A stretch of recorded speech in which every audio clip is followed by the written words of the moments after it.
जय महादेव। पंचांग 27 जून 2025 शुक्रवार। प्रिय भक्तगण, 27 जून 2025 शुक्रवार का दिन आषाढ़ मास के शुक्ल पक्ष की द्वितीया तिथि को चिन्हित करता है। यह दिन ज्योतिषीय गणनाओं और खगोलीय स्थितियों के अनुसार कई महत्वपूर्ण योगों और मुहूर्तों से युक्त है। पंचांग, जो कि तिथि, वार, नक्षत्र, योग और करण का संयोजन है, हमें दिन की शुभता और अशुभता को समझने में मदद करता है, जिससे हम अपने कार्यों को सही समय पर आरंभ कर सकें। तिथि आषाढ़ शुक्ल पक्ष की द्वितीया दूज तिथि सुबह 11:22 तक रहेगी।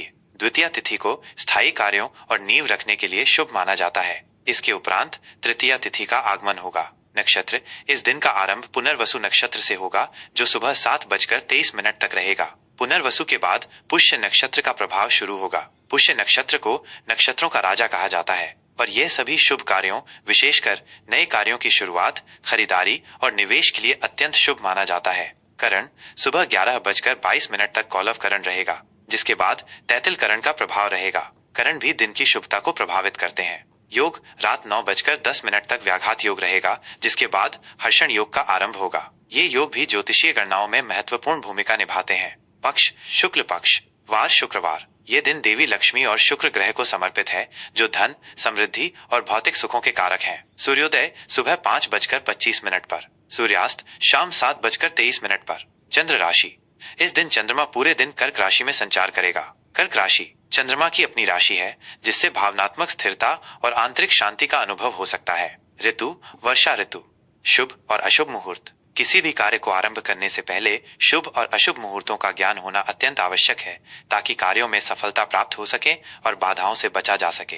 अभिजीत मुहूर्त ये दिन का सबसे शुभ मुहूर्त होता है, जो सुबह 11:56 से दोपहर 12:52 तक रहेगा। इस दौरान आप कोई भी महत्वपूर्ण या शुभ कार्य जैसे गृह प्रवेश, नया व्यवसाय शुरू करना या महत्वपूर्ण निर्णय लेना कर सकते हैं। राहुकाल यह एक अशुभ समय होता है, जिसमें शुभ कार्यों को टालना चाहिए। राहुकाल सुबह 10:40 से दोपहर 12:24 तक रहेगा। इस अवधि में यात्रा, नए सौदे या कोई भी महत्वपूर्ण कार्य शुरू करने से बचें। गोधूली मुहूर्त शाम 07:22 से 07:42 तक। यह संध्या काल का वो समय होता है जब गायें चरकर लौटती हैं और इसे शुभ कार्यों के लिए उपयुक्त माना जाता है। संध्या मुहूर्त शाम 07:23 से 08:23 तक। सर्वार्थ सिद्धि योग यह एक अत्यंत शुभ योग है, जो सुबह 05:25 से 07:22 तक रहेगा। इस योग में किए गए सभी कार्य, विशेषकर धार्मिक अनुष्ठान और नए उपक्रम, सफल होते हैं और शुभ फल प्रदान करते हैं। प्रमुख त्योहार। यह दिन जगन्नाथ रथ यात्रा का महापर्व है। यह उड़ीसा के पुरी में भगवान जगन्नाथ, उनके बड़े भाई बलभद्र और बहन सुभद्रा की भव्य रथ यात्रा निकाली जाती है। यह पर्व भक्तों के लिए अत्यंत महत्वपूर्ण है और इसमें लाखों श्रद्धालु भाग लेते हैं। मिथुन राशि का राशिफल 27 जून 2025। जय महादेव की कृपा से 27 जून 2025 का दिन मिथुन राशि के जातकों के लिए उतार चढ़ाव भरा हो सकता है। आपको अपनी बुद्धि और चपलता का उपयोग करके परिस्थितियों को अपने पक्ष में करने का प्रयास करना होगा। स्वास्थ्य के मामले में आपको सावधानी बरतनी होगी। अत्यधिक भागदौड़ या मानसिक तनाव के कारण थकान महसूस हो सकती है। अपने खान पान पर विशेष ध्यान दें और संतुलित आहार लें। पर्याप्त आराम करें और छोटे मोटे शारीरिक कष्टों को नजरअंदाज न करें। योग और प्राणायाम आपको मानसिक शांति और शारीरिक ऊर्जा प्रदान करने में सहायक होंगे। बदलते मौसम के प्रति सचेत रहें। आर्थिक स्थिति। आर्थिक दृष्टिकोण से यह दिन मिश्रित परिणाम देगा। अचानक खर्चों में वृद्धि हो सकती है, इसलिए अपने बजट का ध्यान रखें। निवेश संबंधी निर्णय लेते समय बहुत सतर्क रहें और जल्दबाजी में कोई बड़ा कदम न उठाएं। किसी अनुभवी व्यक्ति से सलाह लेना उचित होगा। हालांकि आय के नए स्रोत खुलने की संभावना भी है, जिससे आपकी आर्थिक स्थिति मजबूत हो सकती है। फिजूल खर्ची से बचें। करियर व्यवसाय। कार्य क्षेत्र में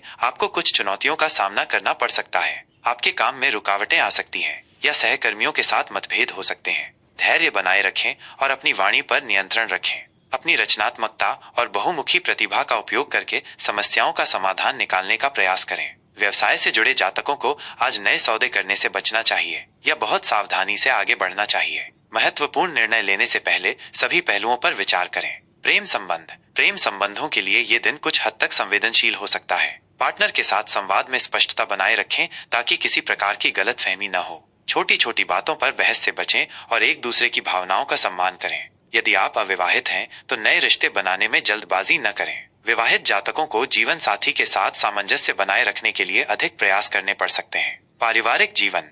पारिवारिक जीवन में कुछ तनाव या मतभेद उत्पन्न हो सकते हैं। परिवार के सदस्यों के साथ शांति और संयम से बातचीत करें। किसी बड़े बुजुर्ग की सलाह आपके लिए मददगार साबित होगी। घर में शांति और सौहार्द बनाए रखने के लिए आपको पहल करनी पड़ सकती है। बच्चों के स्वास्थ्य और शिक्षा पर ध्यान दें। शिक्षा विद्यार्थियों के लिए यह दिन एकाग्रता भंग करने वाला हो सकता है। पढ़ाई में मन लगाने में कठिनाई महसूस हो सकती है। अपने लक्ष्यों पर केंद्रित रहें और व्यर्थ की गतिविधियों से बचें। अपने शिक्षकों और अभिभावकों से मार्गदर्शन लेना आपके लिए लाभकारी होगा।